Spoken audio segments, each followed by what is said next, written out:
the first order to print 300,000 birth certificates for Namibia, and 100,000 of them have already been delivered to Windhoek. The government printing works is now printing secured vocational certificates for University of Eswatini and its other vocational colleges. The said foreign orders will add further impetus to the financially viable GBW and as required by and increase the delivery. To this end, the government printing works has engaged the Development Bank of South Africa to build additional factory space to house machinery, some of which has already been bought. And that whole project will cost 1.1 billion rand. Members of the Portfolio Committee on Home Affairs will recall that I had to appoint the advisory panel to investigate the collapse of the IT system within GBW, which led to the loss of sensitive information, including financial information. The management of the GBW is at work and implementing recommendations made by the panel. And I'm assured that no stone will be left unturned in reconstruction process of the lost information. The Border Management Authority, Honorable House Chair, has attained its autonomous status as a Schedule 3A entity of the Border Management Authority Act of 2020, with effect from the 1st of April, 2023. The BMA has transferred 1,850 employees from the Department of Health, the Agriculture, Environment, and Immigration Services, as envisaged in terms of Section 37 of the BMA Act. In July 2022, the BMA introduced 200 trained border guards who have been issued with certificates as a third law enforcement unit with the task of monitoring ports of entry and exit. The BMA is in the process of recruiting further 400 border guards. Honorable Chairperson, I'm happy to announce that last week, the Minister of Finance made good of his promise. He has officially granted the Department of Home Affairs permission to issue requests for proposals to the market, that is the private sector, to start a massive redevelopment project of the 6 busiest ports of entry in the form of huge infrastructural development and technology injection. We'll be making announcement in this regard very soon. The project will cover Beit Bridge, Lebombo, Border Post, Oshhoek, Maseru, Fixback, and Kopfontein. This project will breathe life into the much vaunted Africa Continental Free Trade Agreement. The project will be part of the one-stop border post.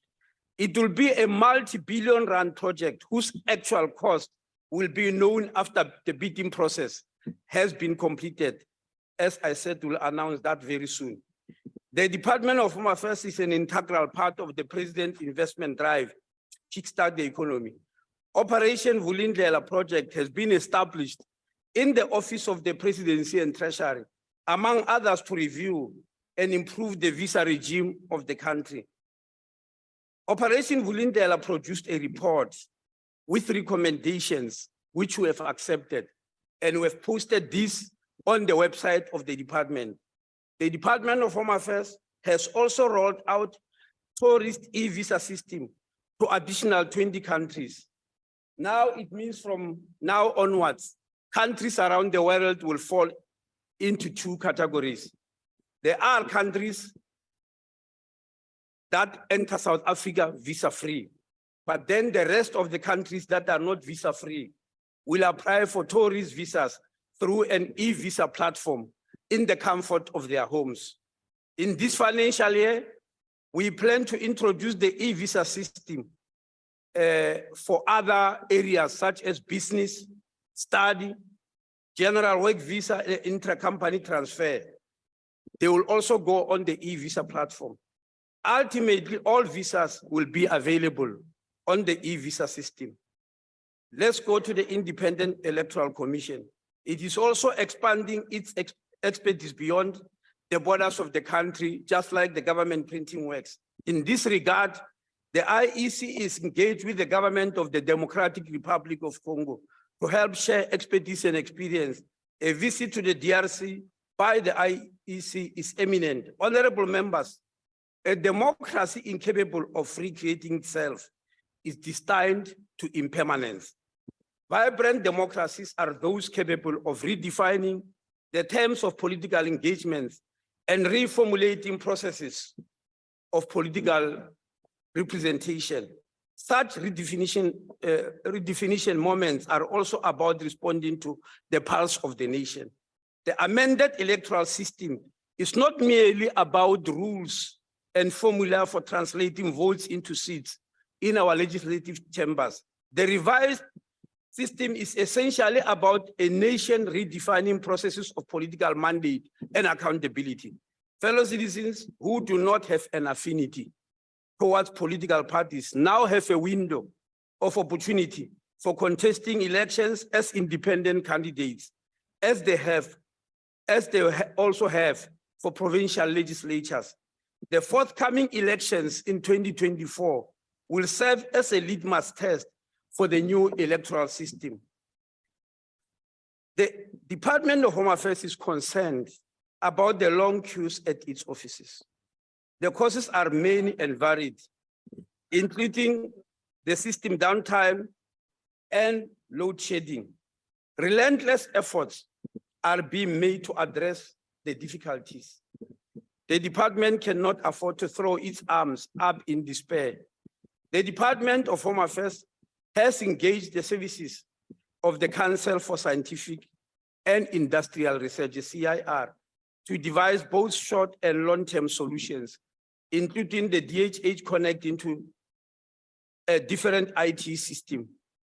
Yes, last year we announced measures, including 400 million rand expenditure by SETA to try and refresh its network.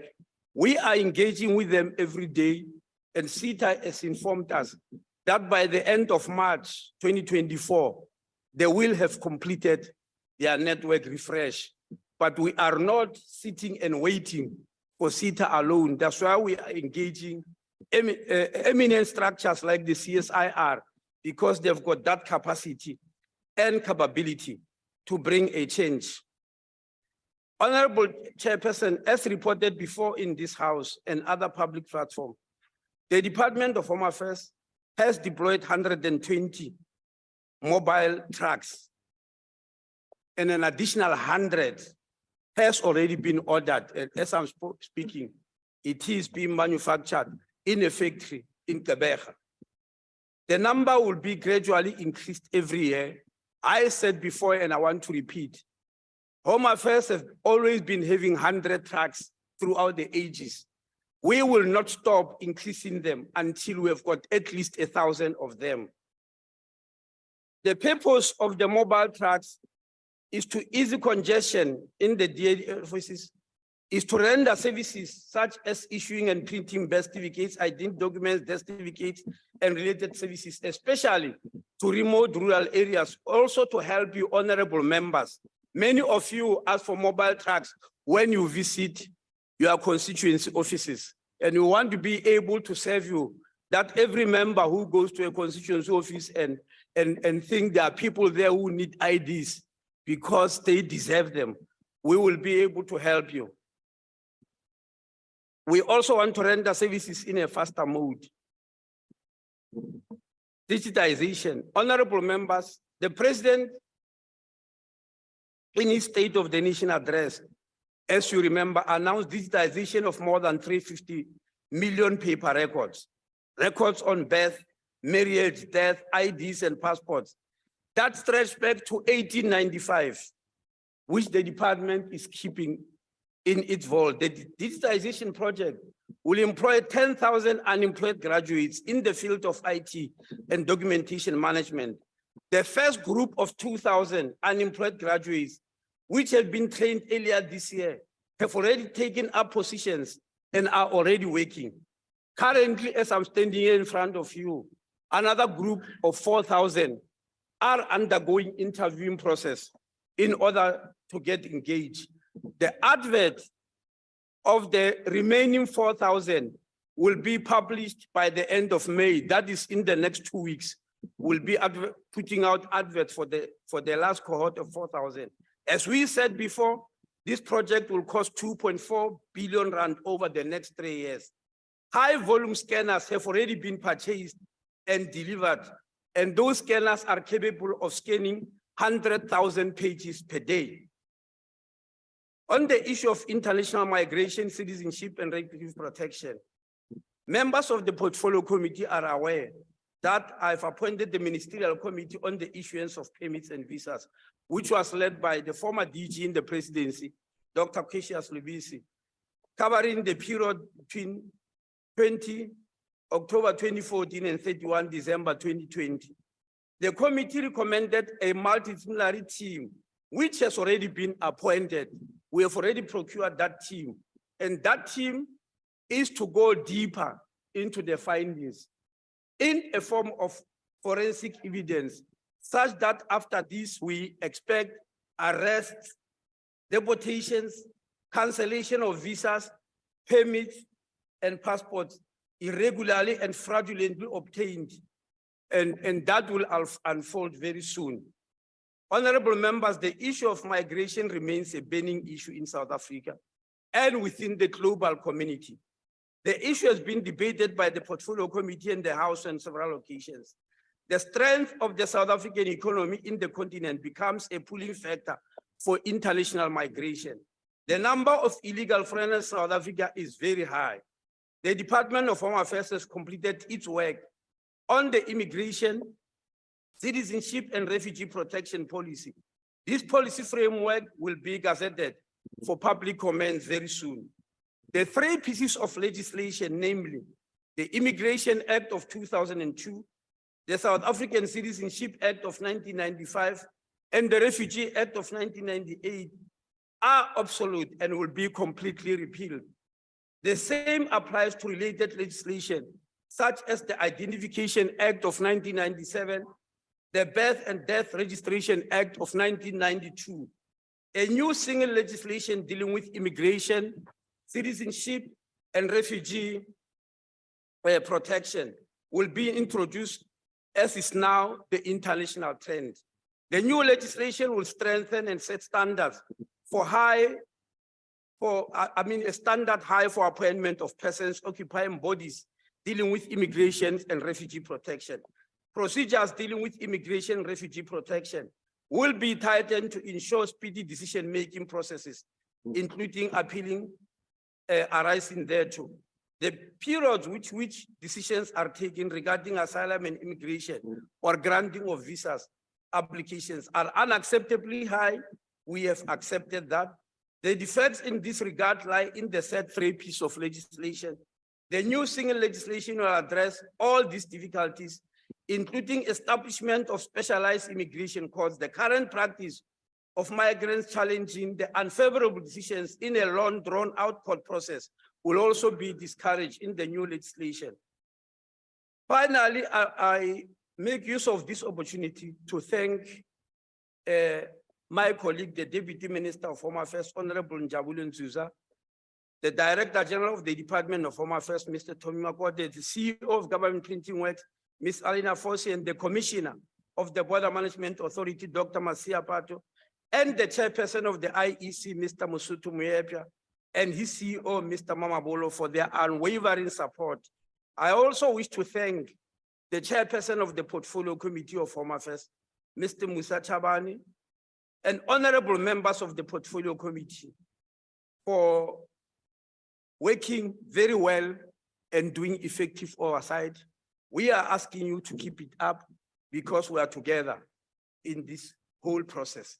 Honorable Chairperson, I hereby table for the consideration of this House an amount of 10,863 million rand for budget vote number 5 of the Department of Home Affairs. I thank you.